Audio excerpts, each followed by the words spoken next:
when the issues of Liberia hit the news. What is it that we, the Liberian people, want? The Liberian communities in the diasporas are not left out. That's why Diaspora Talk is back on your screens on KMTV. In fact, the United Party is not cohesive. Be it social, political, economic, and other issues affecting Liberia and the diaspora Liberian communities. I did not expect to even make it to Hollywood. Join Cyrus McGee and Nathan Charles every Monday, Wednesday, and Friday, 12 p.m. Central Standard Time, live on KMTV, Facebook, and YouTube. I want to be arrested in the midst of my people. As they discuss the issues, blending the voices from Liberia and the diaspora Liberian communities. The Liberian Business Association in the diaspora should be used as a vehicle for economic development in Liberia because no country can develop without a diaspora impact. For sponsorship, call cell numbers 612-806-5896, 816-433-3979, or better still, email us at usakmtv@gmail.com. Diaspora Talk, don't miss out. 5,890 polling places of a National Presidential Final Tally Report consolidated. 5,890 polling places of a total of 5,890 polling places constituting 100%. Boyka Joseph N., UP, votes obtained 814,481, constituting 50.64%. Wia George Mane, CDC, votes obtained 793,914, constituting 49.36%. Total valid votes 1,608,395, constituting 100%.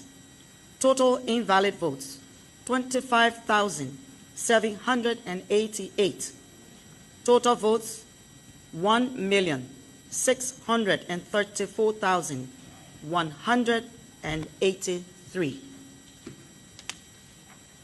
Ladies and gentlemen of the press, in this connection, the results of the presidential runoff election indicate that the presidential ticket of candidates Boyka Joseph N.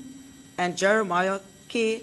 Kun of UP has the highest number of votes, 814,800 and I read that again, 814,481, constituting 50.64% over Wia George Mane and Joel Howard Taylor of CDC, 793,914, constituting 49.36% votes.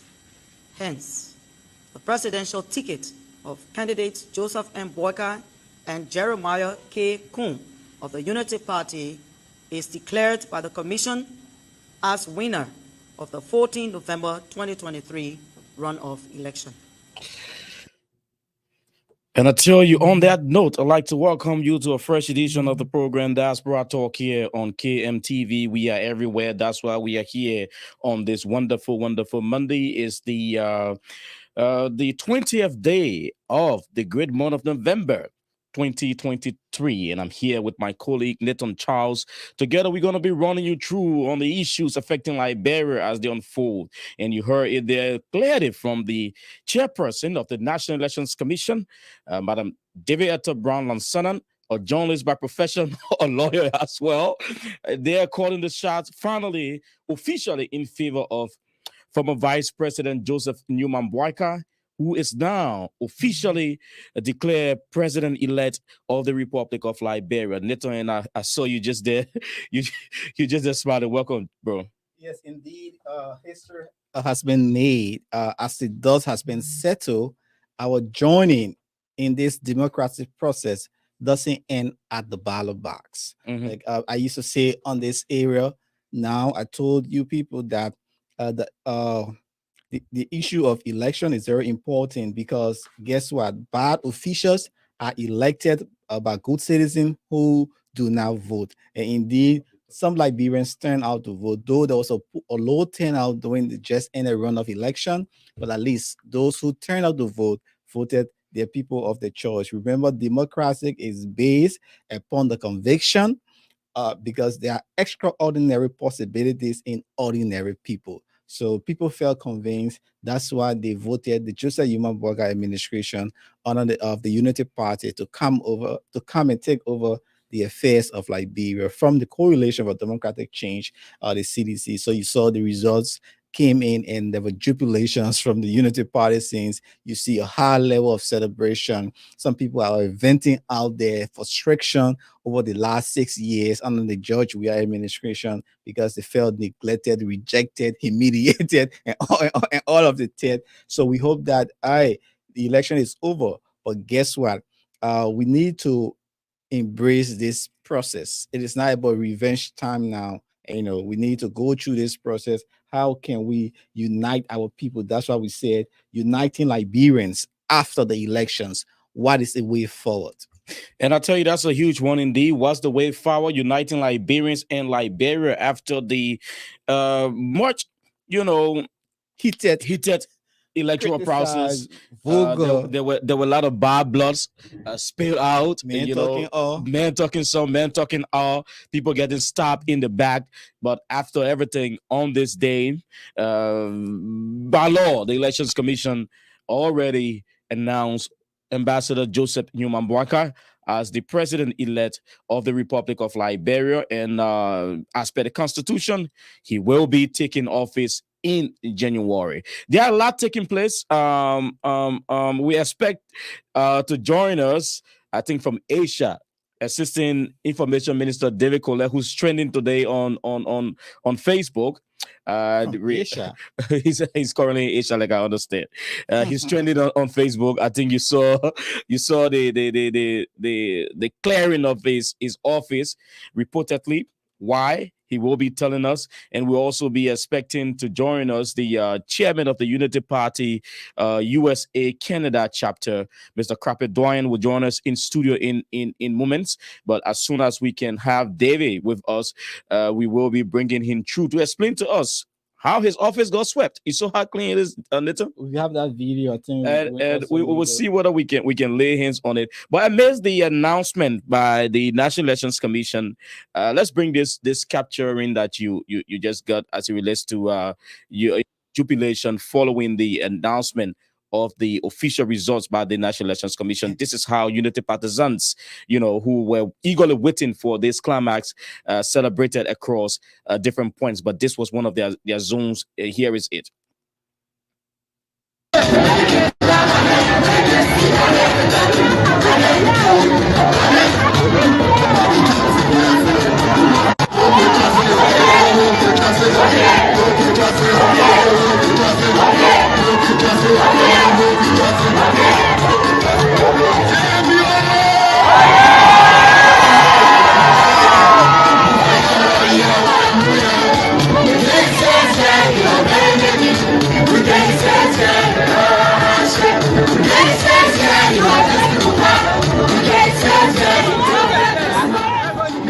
So that's how it is. I believe across Liberia with Unity partisans celebrating from different points. We saw a couple of celebrations here in the U.S. over the weekend when President Weah, days before the official pronouncement, took on and congratulated Ambassador Bwaka, plays that much anticipated call.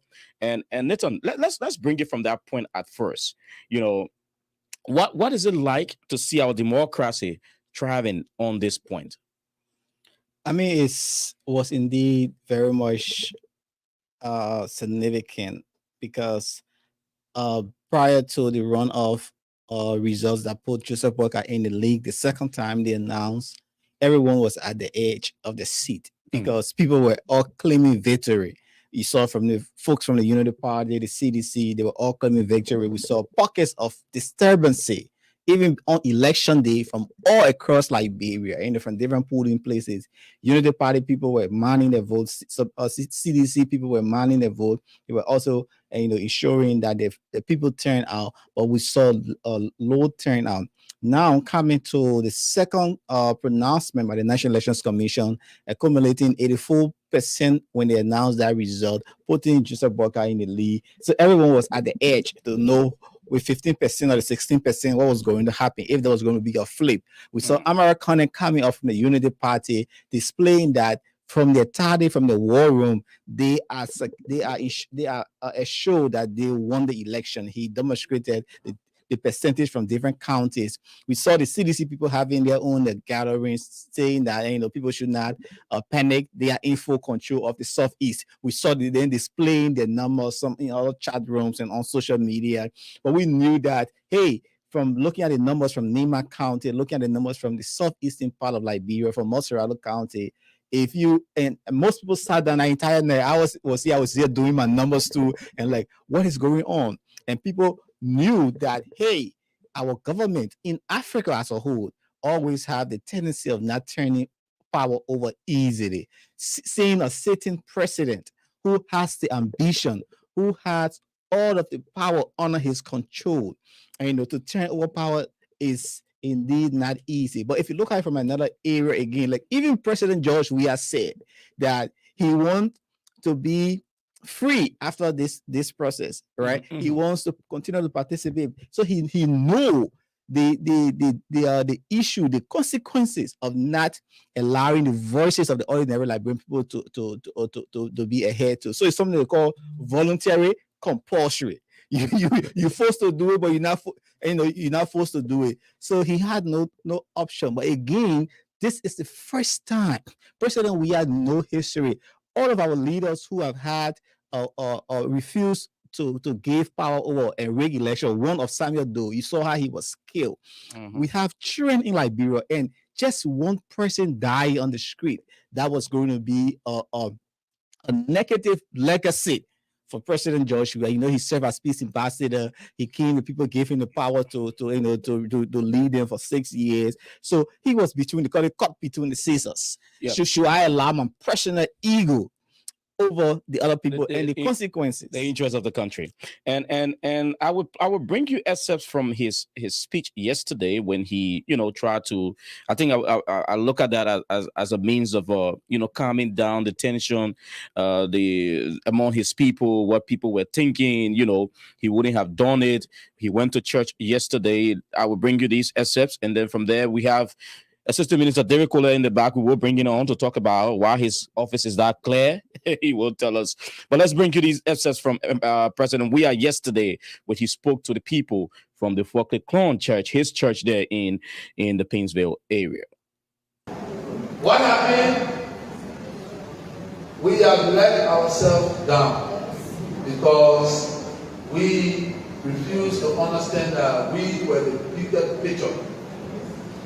We found people that are insignificant, and we get angry at them, and then we were vengeful, but then we used that deadly spirit to break everything. So, disenchanted, you came back home, but when you came back, the message already was with the other people. You label us, you label the party because you're angry. You laugh on your party, you protest against your party, and keep on time because you have an issue with them, you run to us. Let us stay together now so we can regain power. We accept them everyone, they keep back. It was late, but they say it's never too late. So let us join hands and continue to move forward. We're going to wish the other side God blessings. All of the things that we did, those things that are 95% and how they call it, we hope that we'll continue to do so for the betterment of our country. Remember, I stayed the president of the Republic of Liberia until travel inauguration. So after the 10th war, then I will be in the Liberian again. Keep your heads up. I see a lot of people say, "Oh, are crying." Do not cry. I understand your effort. A lot of people dash your effort. But continue to live. Let us live the way we were in opposition when we came to power. Everything was good. And I can guarantee you that in 2005, 2011, when we you in 10 I will still be here doing the same thing that I was doing for you. When I was in opposition, I was paying your school fee, I was paying your rent, I was making money for your businesses, and staying.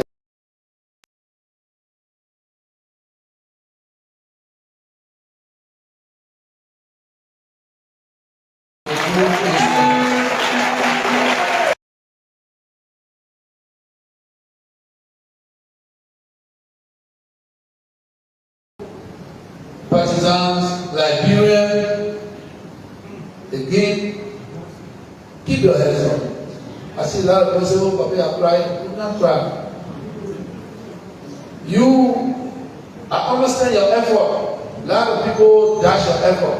I tell you, that's the voice of President. We are there yesterday, trying to calm down the tension, trying to talk to his people to accept his decision, running ahead of even the National Elections Commission official pronouncement. And he said that people should not worry, people should be calm. He did it in the interest of the country, blame his officials at some point for not working, to the expectation of the Liberian people, but then calling the Liberian people to forget about those officials. And now, as they go back into opposition, especially the seditions, they will be able to hold together ahead of 2029. Nathan, what do you make of that point? Ahead of 2029, we can hold together. Yes, I listened to the president, George Weah, and something came to my mind: the book On Death and Dying by Elizabeth Ross. It deals with the 5 stages of dealing with conflict. Talking about denial, you're talking about anger, you're talking about bargaining, you're talking about depression and acceptance. At one moment, you saw during the election process, and they were giving the announcement, they were denying that, oh, this will not happen. You're talking about the anger after the results came up. They started, you saw her blaming each other and stuff like that. You could see there was a lot of revenge from there, bargaining. Oh, we should have done this. This person should have done this. You saw him in his message that some people was giving government job, they did not do that, but rather they were after insignificant people. So you could see that prior to that announcement, I accepted there were a lot of things that went on. There was depression. They went into that stage of shock. He also talked about people who were away but came back. They came back. They were forgiven and they came back by the end of the day. The leg of parents started and other people who came back. So it was late. It was very late. Then he had to finally accept. He said, for the sake of myself and the Liberian people, I will accept this result. So indeed, there have been outpouring of congratulatory messages. We saw one from the U.S. embassy, the European Union, the African Union, the ECOWAS, and other well-meaning people are congratulating Ambassador Weah, President Weah, for taking such a strong step, accepting what it is, and letting peace. It's hard. It's hard, Cyrus. I was telling somebody, just put everything, just the humility that comes with the office of the president.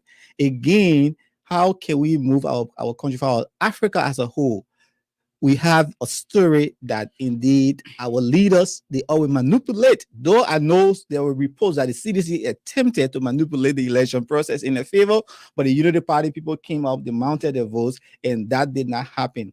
But again, to accept Liberia is all we need. It's not about Cyrus or I know that's a huge one indeed. And we have in the background Assistant Minister David Colette. David Colette is joining us from somewhere in Asia, right?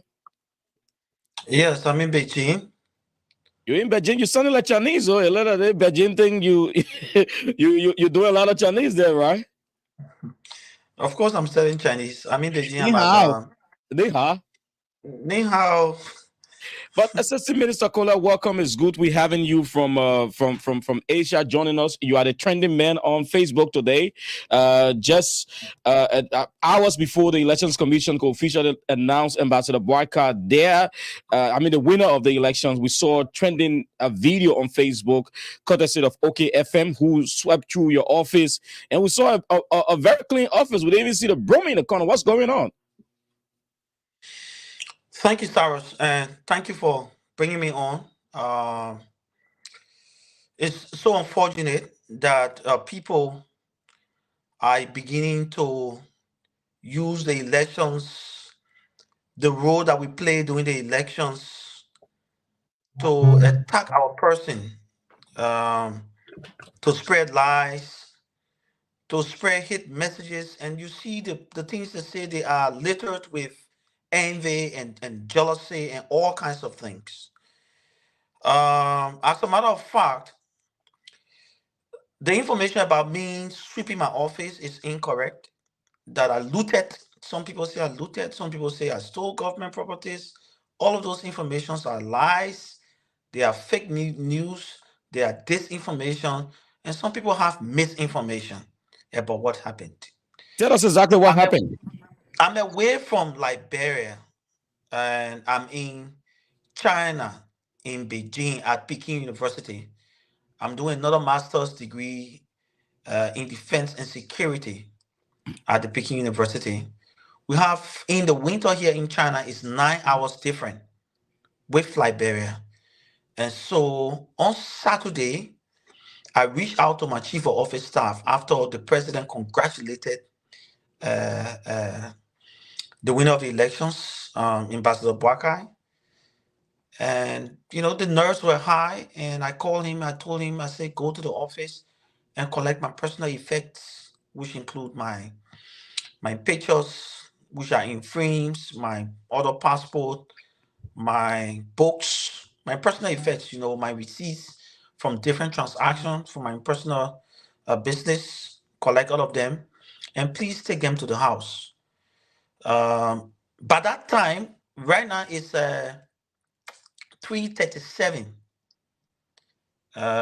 a.m. in the morning. So by that time, after giving him the instruction, I went to bed, and I didn't hear from him again, and I didn't call him. My assumption was that he already took those things home.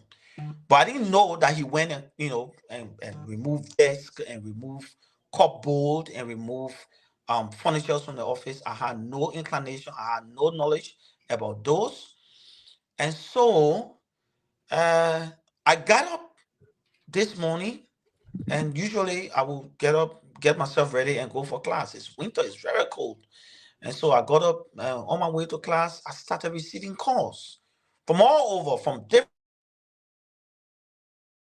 uh, from different people all across the country, calling me.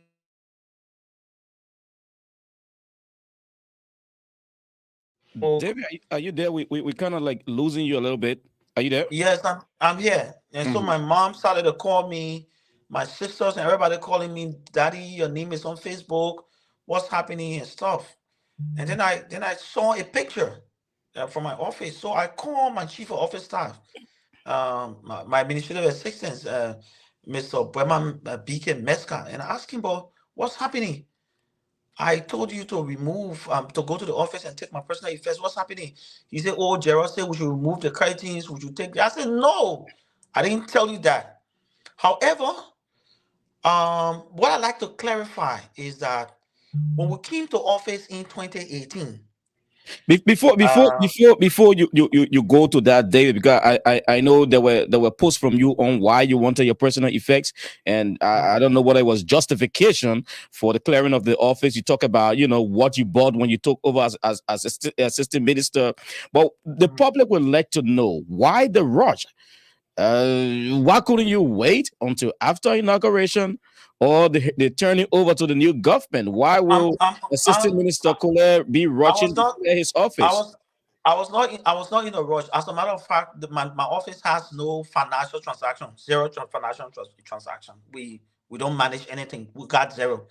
I manage the New Liberian newspaper. I also manage the Department of Information Services, and also I also manage motion picture review division, uh, uh, and so those are the departments that are basically managed. We do no financial transaction. However, because I'm on study leave, I was granted study leave by the government to come to study. I just basically just wanted my personal effects, to be removed from the office, because anytime, you know, um, anytime, you know, I could, I was not coming back to the country until after my study, and it was going to take a lot of time. So I just wanted the young man to remove, my personal effects from the office. So he went ahead. Have you turned in a resignation to your boss? No, it's not. You don't resign. I'm on studied leave. Studied leave. Now I that was you are on, granted. you are the concern here is that you are on study leave. You still occupy the seat as assistant minister for technical Mhm, services at the Ministry of mhm. Information, and That then doesn't preclude the fact that I still have the right to remove my personal effects. I'm not saying that all those unnecessary things like curtains. What am I going to do with curtains? The cupboard. What am I not going to do with cupboard that lasted for 6 years that I had to, fix a couple of times? What am I going to do with those? Coffee table.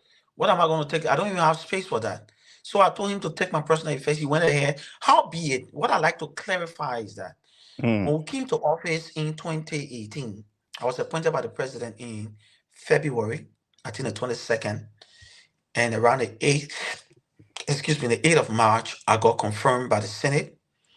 And then we went to the ministry to assume our responsibility. But we have basically had nothing to work with. The office was dirty, it was dilapidated, there were no desks, there were no chairs, there was nothing. And so I was concerned. So we reached out, the director of procurement, Mr. Darlington Cheeks. We met him there as director of procurement. He was retained, and they asked us to reach out to him and give him a list of what we wanted, so that when funding come in, they can be able to buy.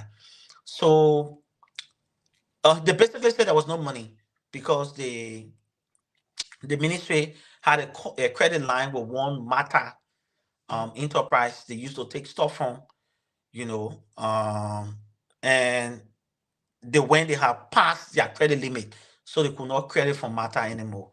So Mata was insisting that you got to pay some of what you owe them before he gives any credit. So it was going to take some time. So I looked in my pocket, I was able to go and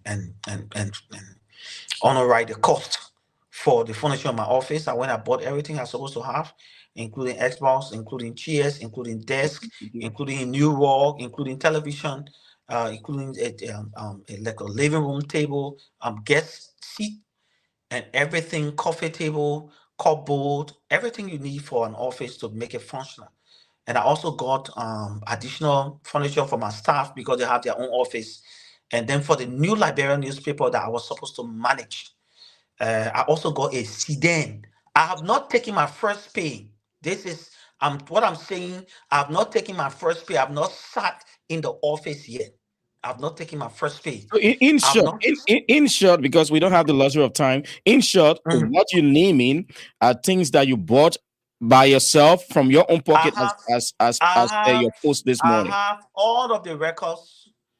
The public is free to go to the General Services Agency to check with their asset directory with the Ministry of Information if the government of Liberia gave me any item to put in my office. The Ministry of Information procurement director is also there. He's a staunch Unity partisan. They can reach out to him. He's still working. He's still in the same position since 2018. They can reach out to him to ascertain the information I'm giving you. Nobody gave me, and the only thing they gave me was a laptop computer that I turned over to the news editor of the New Liberian newspaper because they were in short of having computers to do their work. I Now, gave David. it to them. Mhm. Yes, Now, I David, gave it to him. in, in, Yes. in in short, people will want to know from you, since you said that you did not authorize whoever that went there to clear the office as we see it right now is clear. I think you saw the video on OK. Your office is totally clear. I don't know whether there is even decks for your office staffs to use. Do you regret that it was clear to that level? If my so, office, what are my you office, intending?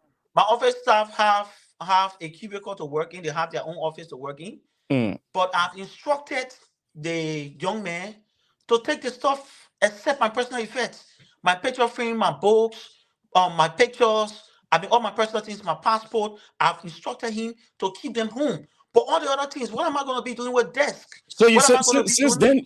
then you don't have anything to do with it. Will it be okay if he returned? Then what's the instruction with those things apart I've from already your given him the personal effect? instruction to return them today. As I speak to you right now, they've got in the car. They're taking it back to the ministry. I don't need those things, Cyrus.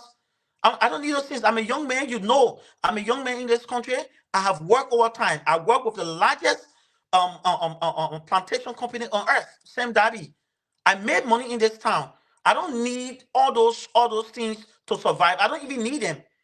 You know, so people are spinning it the way they want to spin it. People are saying stuff the way they want to say it. That's okay. But the fact of the matter is that I have a clear conscience. I didn't give instruction. I can show you my phone now. Oh my God, we kind of losing David there from the from the video. He's gone in and out. But Nathan, you listen to him. Our guest is already here, Mr. Crappet Doran, one of the happiest mayor I believe on the planet right now, especially within our region. He's here. He will be joining us right after we take this quick break. But you listen to David. He number one, he's claiming that he did not authorize the full cleaning. He wanted his personal effect. He's back. Yeah. And David, we soon be wrapping up with you. My question to you just before you went off: do you have any regret that it had to go to that level? Are you getting calls from your bosses? What are the responses you're getting from the Ministry of Information? It should never even happen. All of those, some of those things that were taken from that office should never even have left that office. I didn't sanction him taking the desk. I didn't sanction him taking the cupboard. I didn't sanction him taking my chair. I didn't say no. I bought them for two. They are actually mine. I have the documentation to that. The ministry has documentation to that, but I don't need them.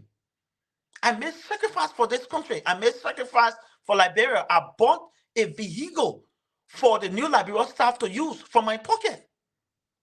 Go to the ministry and ask. Neto Moba he was a news editor. Joseph Charlie. You know Joseph Charlie. Call them. Call Jackson Clay.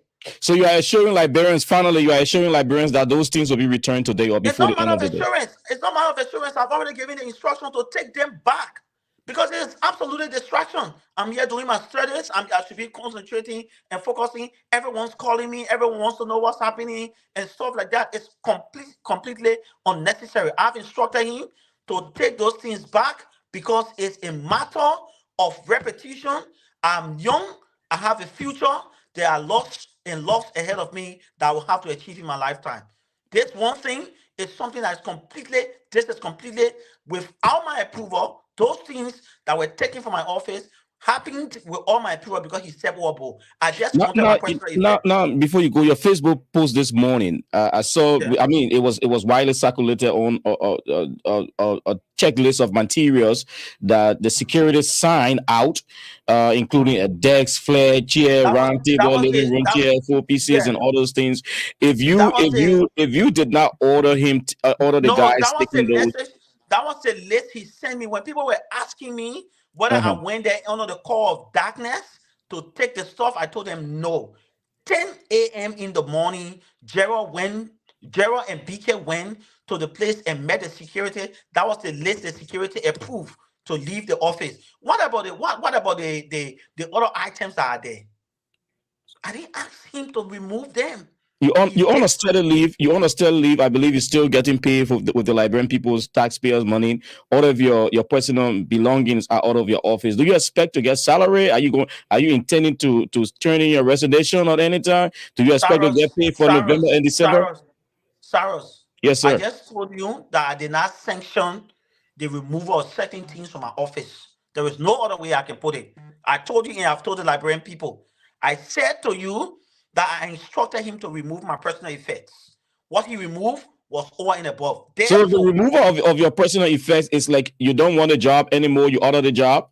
it is not. It is not. It is not that you don't want a job. This is a new government. You don't understand politics. You got 2 months. You got No, but it doesn't preclude the fact that you got it nearly doesn't 2 months. It doesn't preclude the fact that you have to be ready for the transition. I'm talking about my pictures, my passport, my personal receipts of business transaction that I have there. Do you want them to remain there until the 2 months is exhausted? No.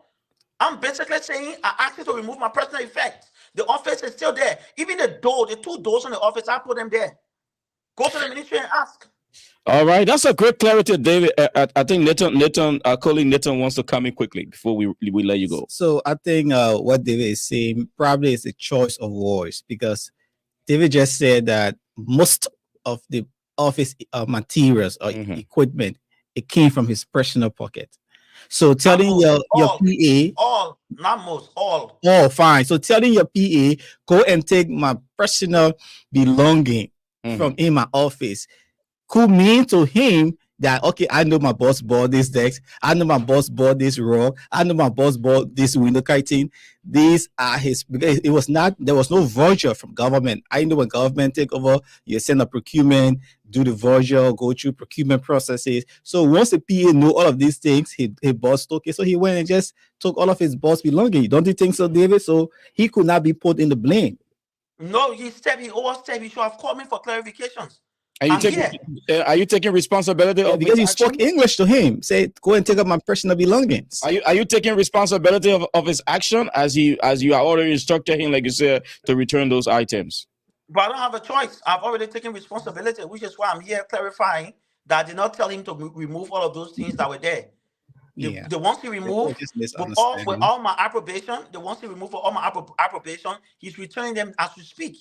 All right. Thank you so much, David. I know it's like 3 a.m. on your side. What kind of hairline going on Mika News for David Colette? What is your own hairline? If you have to write that, the new Liberian. I absolutely have no idea, but I did not tell you to go that far. All right, David. Thank you so much. We wish you all the best in your journey over there, and at least you took responsibility. And we will follow up to see when those things are rearranged, except for your picture frame and your other stuff, your personal stuff, like you put it. Thank you so kindly. Thank you. All right. Assistant Minister David Colette there. He's joining us from Beijing, and later you listen to him. It was quite an interesting one indeed. Taking responsibility, I mean, all those things will happen, and people will say, oh, maybe he wants to cover it up now, whatever the case may be. But he took responsibility of his action. Yes, I mean, I think it was just the way of communication, but probably the PA saw it to be like, I know my boss, his personal belongings, so I'm going to get it.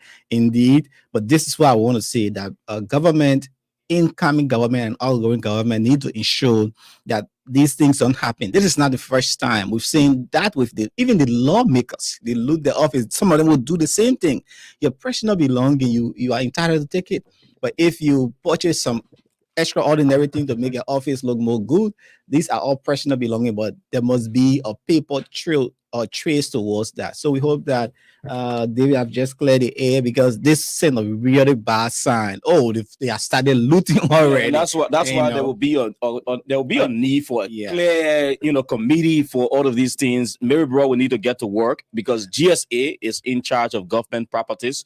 President, we don't have to come from the executive marshal to come and check all government ministries. And I think those who work in government ministry, I'm saying, if you see somebody parking the office, of course, citizen arrest, you need to ensure that we go there, you stop that person. If I have to call the media, you call the media, let the person take up the personal belongings in the presence of the media. Because if we don't do this, if we who work to this entity don't do that, if one of you guys could be appointed in that position, imagine where are you going to start. We saw that when the CDC took over, they were chasing people around town to get cars that were hidden and all those things. People need clear accountability of what the government issued them to use in their capacity as appointed officials of government. But on this note, we will take a very quick break with the Park Liquor Outlet here in Broken Park, Minnesota, one of our sponsors here on Diaspora Talk. When we come back, we will have joining us our guest, Mr. Crappett, doing on this flip side of the program. Don't go away.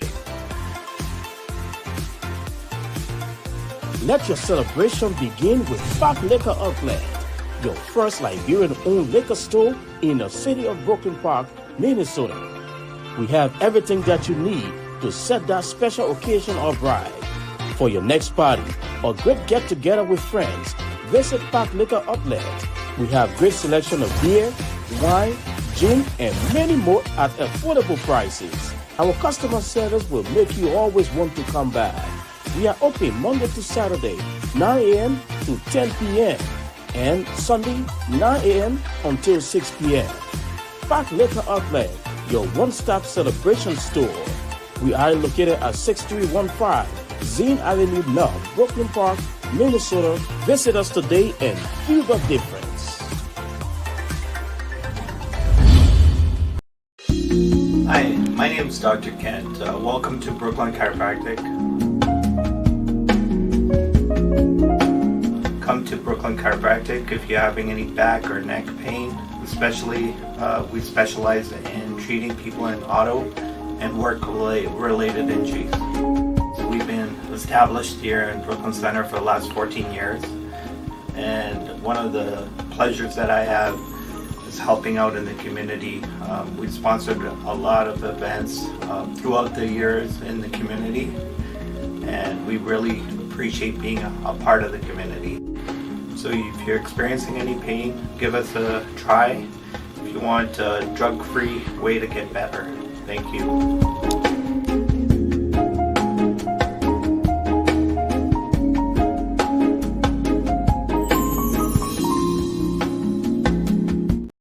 And I tell you, the Brooklyn Chiropractic here in Brooklyn Park, Minnesota is also one place you can carry your pains away from your body. Dr. Ken is wonderful indeed. He's one of our sponsors as well here on Diaspora Talk. And welcome back. If you did, we're here wherever you find yourself. We're coming to you from live and direct from our studios here in Brooklyn Center, Minnesota. You can walk in here. Let's do business, promote your goods and services, whatever you are doing. Once it's legal, that is. We will promote that for you here on the Diaspora Talk. But we've been joined by Mr. Crappy Doyen. He's the Unity Party USA Canada chair. Mr. Doyen, welcome. Thank you, Cyrus. It's good to have you. It's a pleasure, and thank you to Nathan. And I see all the smiles beaming on your face. Firstly, congratulations after a very, very tough fight indeed. Your Unity Party today got declared by the National Elections Commission as official winners of our 2014 general presidential election. What's the feeling like? Well, first and foremost, on behalf of our partisans in the diaspora, I would like to say thanks to Almighty God for His grace. We want to say thank you, express a deep gratitude to the Liberian people for posing the confidence in us to lead the state of affairs and to have our standard bearer, Joseph Yumapaka, elected as president for the next 6 years. We also deeply grateful to all of the Liberians who took the time to participate in this election and did so very peacefully. We want to thank our partisans, our collaborating partners in the Liberty Party USA, MDR USA, the Patriots, all of our auxiliaries, the ambassadors, the Women's Congress, the Youth Congress, and all that worked very hard to bring this victory. And in the end, we are all feeling ecstatic, in a celebration mode, but also sober-minded that the work is just beginning. When you say the work is just beginning, tell us what lies ahead in this whole, your dream coming to reality. The work is just beginning. What do you expect in the days to come? Well, in the days to come, obviously, the next task at hand is understanding through the transition process what the actual state of affairs are with the government, what needs to be done.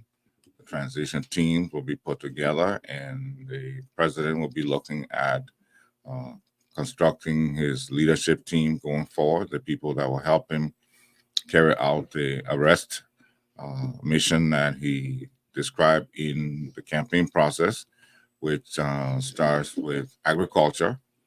And we must feed ourselves. We need roads. Without roads, our agriculture productivity will be severely hampered. Then education and sanitation to keep the country clean, and tourism. And obviously, he was joking the other day that he didn't want to put the other hour there, not to frighten people, but the rule of law is very key to having all these other components become reality. Because if you don't emphasize the rule of law, everything else could be null and void. Now, from all indication, the election indeed spilled a lot of bad blood, whether in your political party or the political party, collaborating parties, individuals that you collaborated with that supported you down the line.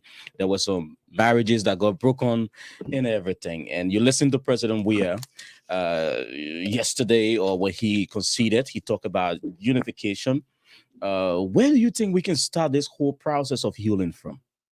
Well, first and foremost, I want to commend President Weah for the gracious act of conceding the elections and conceding to the will of the Liberian people.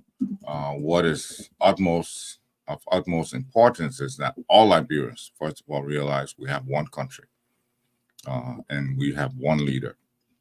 We have one government. And to roll up our sleeves and get ready to play our part in building the country. All Liberians are welcome to participate in their country, in the national body politic, in the economy. Democracy and elections, these are the usual side effects. People are passionate about their vision and who they want to lead the country. And sometimes there's over exuberance in expressing that passion. But over time, we expect that we will be continuing to work across the aisle, even within political parties during campaigns. You know, you have rifts as to which direction to go, which direction not to go. So we are here to call upon all Liberians, all partisans, to accept the fact that the elections are over. Our people have spoken. It is now time for us to come to work together under one umbrella for the benefit of our mother country. Indeed, Unity Party, from all indication, you are now going to lead the affairs of Liberia for the next 6 years. Into power 12 years, coming into power another 6 years. In terms of the USA, Canada, and USA, Canada own engagement with the transitional process, how are you engaged into this? Well, we have a campaign team that is on the ground. Okay. Did very well under the leadership of our first vice chairman, Erasmus Williams. Vice Chair George Lobo is also there. We are engaging with the party leaders and our leaders and our standard bearer to work those out. We have talented people here who can contribute. You want to go back to work? Process. There are people who want to go back. There are people who want to stay here. There are expatriates. We're not expatriates. We're not expatriates. And Okay. the fact of the matter is that we are Liberians who, because of our history over the past 30-something years, many of us could not be absorbed in Liberia. But living in the diaspora, we have always been involved in our country. The diaspora Liberians are the #1 economic force in Liberia. We have a bigger economic impact on the country than all of the foreign aid, all of the foreign donations, all of the loans combined. When you talk about repatriations to family members, talk about businesses that we've started. Minnesota is a major trading partner with the Republic of Liberia, and the state government knows that. If you go to Liberia now, when you see the foreign plates, you see the majority of them are Minnesota plates until they are eventually rolled over to Liberian plates. So we've been involved in our country, and we have investments there. We have family members there. We want our children to be connected to the legacy of our country. This is why instead of just going to work and coming back and going to do other things, we involved ourselves in the body politic so that the country can go in a direction that meets our aspirations and helps us to be able to be productive to the country. So people wanting to know, if Mr. Dryden was to advise President-elect Boyka on a way forward in stepping forth and making sure unity reigns, what would be that one thing you think Liberians can do, your leader can take that action so as to make sure that because from all indication the country is highly divided. The whole western side is different, the other side is different, and it will take a lot to unite our nation. What do you think that one thing that could jumpstart the healing process, other than just saying, "Oh, we are all Liberians, let us all come together and forget about what happened"? Sir, it would be presumptuous of me and perhaps a little arrogant to think that I have the ability to advise our president on this matter. We have the confidence in him. We knew exactly what we were getting into. We have the confidence in him that he's a uniter, he's a reconciler, and just watch him and you will see. Expectation. Let's look at expectation. A lot of people might be on the edge of their seats, waiting for, President Boyka to take power, and then what happened next? The expectations are so high. What do you foresee? Well, I think people, anytime people want to see a change, they want to see the change tomorrow. That's human nature. But we have to come to the reality that for you to have the roads, properly built from Monrovia to Harper, from Buchanan to Greenville, that's a substantial amount of work and a substantial amount of investment. And the design of roads takes sometimes 2 to 3 years. Then you build it for 2 to 3 years. So the results will not come tomorrow. What we have to focus on is that, are we taking the rightful steps, going in the right direction? When you start school, you don't graduate right away. You come from, kindergarten, you go to first grade, you go to second grade. As you're progressing, your family is proud of you. So we ask the Liberian people to watch the steps that we will take and to see that we'll be going in the right direction. And that is the only reasonable measure any government can be judged by, looking at just the massive number of problems we have. The education system needs to be, seriously built. We have the law and order system. We have to train, supervise, law enforcement, equip them. All of that takes time and money. We have to staff our hospitals properly. We have to equip them properly. All of that takes time and money. We have to empower our farmers to be able to be productive, to use, modern technologies in agriculture. That is going to take time and money. But what I can guarantee the Liberian people is that your president-elect, Joseph Boyka, is determined to take the right steps in the right directions and will not tolerate anything to the contrary. Indeed, you are going on arrest. When people hear the word, well, you clearly outline that agriculture, rules, education, sanitation, and tourism, because tourism is a one factor, a component in Liberia that is estimated, no investment into that sector. And like Ghana, other country attracting millions of dollars from tourism. But however you said, VP don't want to put rule of law into that. But Liberia, the country peace is still fragile. Now, my question is, what are some issues the CDC government missed out on that this Unity Party government can point to for the Liberian people? Let me say this, first of all. I didn't say he didn't want to put it there. He didn't put the R there for people to see the ARREST. So he had it on his sleeves. He kept it in his heart. Because when you see the arrest, he coming to arrest everybody. No. But The Liberian people have spoken. The campaign is over. We want to ask all of our, fellow citizens from the CDC to join with us in nation building, to play their role. We thank them for upholding the peace and respecting the elections. So the campaign is over, and at this point, I think whatever reason the Liberian people chose to elect us versus them, that is already there on the record. Thank you. So what will be the? You did not answer my question. Uh-huh. What did the CDC miss out on? And I don't want to, as we speak in reconciliation, it is not productive for me to go back to relitigate the campaign. If you had asked me that last week, you would have gotten a very clear answer. Now we put the campaigning down and we embrace our brothers and sisters. And what are the workings now of your chapter, the USA Canada? I know the stakes are high. What are you up to in the coming days? Well, we first celebrate that, and then big celebration soon.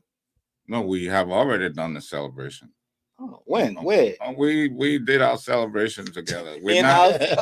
In-house, we did it. We were on Zoom. We were yelling and screaming and reminiscing, but we have rolled up our sleeves now to get to work. We're not going to see witch hunts and castigating people, because we're seeing on social media some of your partisans are already venting out the anger that the CDC held them in captivity, depressed them, or suppressed them for 6 years. They are ready. Like you said, roll up your sleeves. Not roll up the sleeves for that, Nathan. In the political sphere, you have partisans and citizens who are passionate, and we cannot go around and police their opinions and police their Facebook. What we can do is urge them to be conciliatory. But so we as leaders, this is why I will not entertain the question that you asked, because I'm not here to bash CDC. I'm here, they are my fellow citizens, my brothers and sisters, mothers and fathers, children, and I want to extend a hand of embrace, an arm of embrace, and I want to encourage all of us to do that. Mr. Carpenter, he's the chairman of the CDC USA. I mean, CDC, the Unity Party USA. He just ended with CDC, so I'm like, the CDC, the Unity Party USA Canada chair. And I know in the coming days, leading up to inauguration, there are a lot of activities that you will be getting into. Yes. Are there plans? And part of what the team is planning, there's a lot of excitement. On one level, people want to look at participating in the inauguration. And what we've observed is that travel to Liberia right now, tickets are scarce and extremely expensive. So we put a team together that started today to look into negotiating with airlines for the possibility of a charter flight. So stay tuned as that information becomes available, as we look at the negotiations and see what is feasible. We will be putting that information out. So there will be, I think the team is asking now for people who would like to be on that trip, to just call in, send a text with their phone number. Once things are put together based on the census of people who we have on the list that would like to go, everybody will be contacted, and then the detailed information will be given. So if you don't mind, I can give you that number so you can put it up. Yeah, we'll just send you your bills later on. Go right ahead. No problem. No problem. So one number is, let's go, 470-455-8119. 470-455-8119. Yes, and the other number will be 612-251-2145. All right. So if you're there, those are the numbers you can call if you think you want to join the rescue train or flight to Liberia for the inauguration. But Mr. Carpenter, it was good having you on a very short notice. You were able to come and speak to us this afternoon. We wish you all the best in your sojourn, and we are here. We are always open to every Liberian, be it a ruling party, opposition party. The voices of the people must be here, and our channel is open to making sure everyone is heard. Thanks so much for coming. And on this note, we'd like to wrap it up on this edition of Diaspora Talk with me, Cyrus McGee, and my colleague Nathan Charles. We will be back here on Wednesday with another edition. Don't go away. Just keep watching KMTV. We are everywhere. That's why we are here. Until then, have yourself a wonderful, wonderful time. Bye-bye. When the issues of Liberia hit the news, What is it that we, the Liberian people, want? the Liberian communities in the diasporas are not left out. That's why Diaspora Talk is back on your screens on KMTV. In fact, the United Party is not cohesive. Be it social, political, economic, and other issues affecting Liberia and the diaspora Liberian communities. I did not expect to even make it to Hollywood. Join Cyrus McGee and Nathan Charles every Monday, Wednesday, and Friday, 12 p.m. Central Standard Time, live on KMTV, Facebook, and YouTube. I want to be arrested in the midst of my people. As they discuss the issues blending the voices from Liberia and the diaspora Liberian communities. The Liberian Business Association in the diaspora should be used as a vehicle for economic development in Liberia because no country can develop without a diaspora impact. For sponsorship, call cell numbers 612-806-5896, 816-433-3979, or better still, email us at usakmtv@gmail.com. Diaspora Talk, from this house.